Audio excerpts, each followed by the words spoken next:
Eshi, debbo atoo Sumayyaa akka jette Sumayyaan ani inaafaa tokkotu hin qabu isin inaafaa naan jettanii haasoftu inaafaa hin qabu ani Roozaan yoo isheen Saayidootti heerumtee nan barbaada yoo isheen Saayidoo wajjin jiraatte ana gammachuu guddaadha maaliif jennaani ijoollee koo naa guddisti ani ijoollee koo Roozaatti kennadhe akkan barbaade olii gad deddeemee waan hin barbaade hojjechuu nan danda'a akkan barbaade bashannanuu nan danda'a ani ijoollee koo hedduu tokkoon Roozaatti amanaa utunni Roozaa fuudhee nan jaaladha utunni Roozaa fuudhee baay'ee tokko dasna'eedha ani ijoollee kiyyatti kennadhe olii gad adeemaa Roozaan miskiinadha garraamiidha sharrii hin qabdu amma tun ijoollee kootti kennadhe dhaqee ijoollee koo bira kaawwadhe akka garaa isheetiitti naa eeddii homaa ijoollee koo na duraa hin miitu ani ijoollee koo baay'een itti amanaa baay'een itti jaalladha kanaafuu ani Roozaanii Saayidootti heerumuu kan hin jibbee fi hin godda'amti jette obboleettii koo taate hin godda'amti ani yoo godda'ameen jira kan na godda'e isadha kan balaa kana keessa na buuse isadha mucoon kun immoo yoo satte heerumte hin miidhamti kanaaf malee isinii akka biraatti na hordofaa jirtu akka biraatti tuna fudhattani malee ani Roozaa jibbaa isheen qabu jaalala isheen qaba baay'ee tokkoon jaalladha Roozaanii akka bifa ishee miti amalli isheellee bifa ishee caalaatti bareedduudha amala bareedaa qabdi amala namatti tolu qabdi amala nama gammachiisuu qabdi nama quxxu bakka waa tokko yette yootti badees yootti tolees bakka isheenii jireenyi ishee bakka lapheen ishee qulqulluudha onnee ishee qulqulluudha onnee bareedaa qabdi kanaaf hin jaalladhe muca'uu kana kaleessa dheengadda wajjin dhugeera yerootti akkasittiin diraamaa Saayidoon itti irratti hojjetu beesaadhaa wajjin walii galee maaliifan callisee ilaalaa akkamittiin callisee ilaaluu danda'a malee anutu fuudhe anaaf ijoollee kootiif iyyuu gaariidha ijoollee koo akkam barbaadetti naa guddifte Roozaanii garuu immoo otuun ilaaluun miidhamuu isheen barbaadu goddaamuu isheen barbaadu aniyyuu ijoollee lama wajjin baay'ee tokkoon cinqamaa jira baay'ee tokko rakkachuutti jira namni ijoollee qabu waa'ee ijoollee hin beektu namni akkaataatti ijoollee guddisa beektanii hin beektu akka ijoolleen nama rakkistu baay'ee tokko ijoolleen nama rakkisti ijoollee tokko miti ani immoo ijoollee lamaan guddisaa jira saniifiyyuu yaaduu qabdu kanaaf malee mucoon kun amma yoo heerumte deessee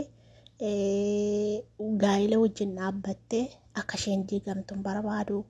akka isheen bultiinsee burjaaja'u hin barbaadu ganaa kan Saayidoo caalaa argatti ganaa kan Saayidoo caalaatti heerumti maaltu ishee rakkisee jennaanitu abbaa ilmaaniitti heerumti sanuu nama jaartii qaqayyarutti immoo maaliif heerumti maaltu itti badee ofii kana fakkaatti yoo amala ta'es yoo bifa ta'es bareedduudha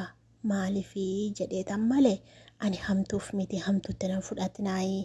ani waan Roozaa jaalladhuufanii Saayidoodhaaf hin hawwine mucaan dhiisee deema Saayidoon dhiisee deema borii mucoon kun immoo rakkatti miskiinadha homaan dubbattu homaalleen dubbatattu baqaa cuucamtee majala teessi namallee baafatee waa dubbatachuu danda'u miti cuucamtee majala taa'ii jettanii maaliif otoo beektanii itti ooftu otoo amala Saayidoo beektanii maaliif heerumi jettuuni Roozaadhaanii anoo jibbaan qabu mucayyoon kun gaa'ellisee maa burjaaja'a kaleessa dheengadda laayifii adda addaa dabarsaa turte amma immoo laayifii bareedaa yoo dabarsite yoo jargaggeessatti heerumte abbaa ijoolleetti heerumuu dhiiste hin jedhe malee kanaaf miti Roozaanii hin jaallattu jette Roozaan hin jaallattu isumatu dirqiidhaan akka isheen jaallattu gochaa jira malee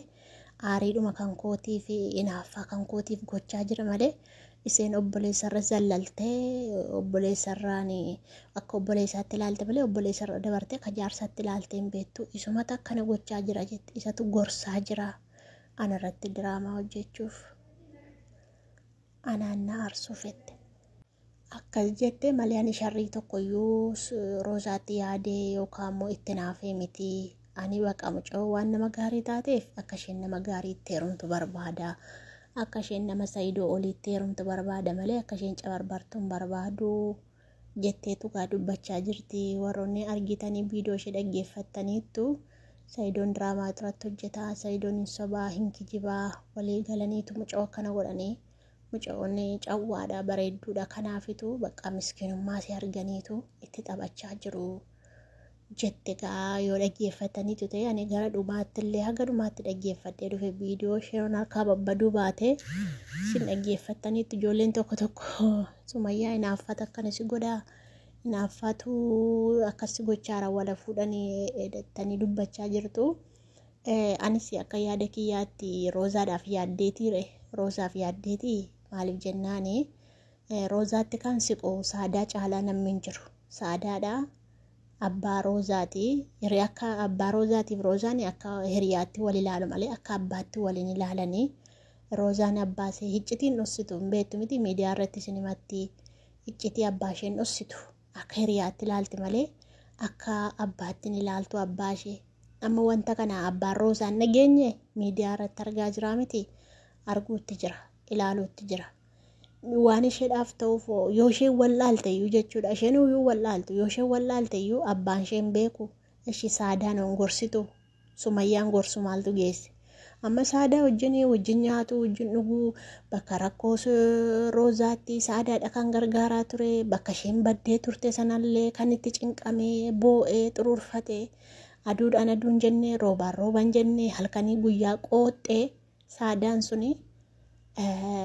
Roozaa kana argite jechuudha. Amma Sumayyaani Saadaa caalaatti sitti Saadaanoo maal jettee yaada kanarratti dubbachaa jirti maaliif hin dubbanne hin ta'aaf moo hin ta'umaaf hin jenne. Amma akka yaada kiyyaatti Sa'idoon hin ta'aaf. Sa'idooni akkuma isin miidiyaa irratti argitanii dhalaa jala deddeemee maal dhalaa akkasii maaloo akkasii ati bareedduudhaati maalidha isa jedhu malee isaa waan hin taane dalaguusaa waan hin taane hojjetu argitanii beektu argitanii hin beektani. Inni kana hojjetu ijoolleetu itti maraata. Akkuma isin argita ayyuun akkamitti itti heerumte mee jamaa rabbii Sa'idootu piraankii godhee jennaan inni diraamaa piraankii isaa hojjeta duruma wachuu godhee jennaan mucaan itti heerumte itti ba'uu diddee Beezaan maal gochaa jirti argaan jirtanii waan Beezaan gochaa jirtu itti ba'uu diddee mucaa kanatti. Mucaan kun hin deddeemu nama bultii jabeeffatudha. Mee duraan attamitti Sumayyaa wajjin ture mee rabbi jedhaati akka inni itti surprise godhu akka inni itti jiraachisu Sumayyaa argitanii jirtu miti Yamanii keessatti dhugaa rabbii argitanii jirtu akka inni itti jiraachisu garuu immoo amma immoo ijoolleetti itti maraata malee inni baalagee miti dhugaa rabbii. Amma ijoolleen tokko Roozaa yoo arrabsutti kaasanii Roozaan baalageedha attamitti mana dhaqxe otoo ni kaanidhatini zinaa hojjetti isheedha zinaa hojjetu argitanii maali wajjin galanii mana keessa taa'uun maali. Sumayyaan illee amma maal gochii dhatte otuu ishee jaallate mana sirreessee fuudha malee firaashirra teessisaa itti Sumayyaan illee jechuudha. Isin dhugaa naaffaa qabdu maal zinaa maali hojjette jamaa rabbii. Inni kubsattee manatti fuudhee galee isaa zinaa jechuun isin galee jira hundaafuu hin beektu miti. Zinaa jechuun nama osoo inni kaan godhatee walii wajjin ciisee wal quunnamtii saalaa godhu jechuudha bari zinaa jechuun. Kana mucaan Saadaa wajjin dhatte hoshee wajjin jirti kaameeraa maanii jira. Maa joon jeftee dhugaa rabbii maqaan balleessinaa mucaan kabaja qabdi. Mucaan kabaja qabdi nama intinii ta'e miriixamoo miti dhugaa rabbii akkasiin jedhina maqaan balleessinaan isiniin jedha. Ijoolleen tokko akkana jettanii zinaa dalaguu dhatte osoo inni kaan hidhatiin akkana maal isinii galeera wanti zinaa kun akkasumatti wallaahi zimbii isaanii fudhattu dhugaa rabbii namni akkanumaan maqaa nama balleessu zimbii isaanii fudhattu dhugaa rabbii haraama wallaahi akkan namaan jechuun haraama. Barannees in quraana baradhaa dhugaa rabbii waa tokko fayyaa abbaan agaafuu ta'e namarraan kaayina anoosee akkasiin jaalladhu dhugaa rabbii. Maal manatti fuudhee galee maal godhe mucaan kun wajjin ciisee moo dhugaa rabbii oleen haaseena gaafa haasoftanii rabbumaan sodaadha haasaa dhugaa rabbii laala isa akkasii yoo miti waan akkasiin haasa'u dhugaa rabbii waan dabaa akkasiin dubbadhu.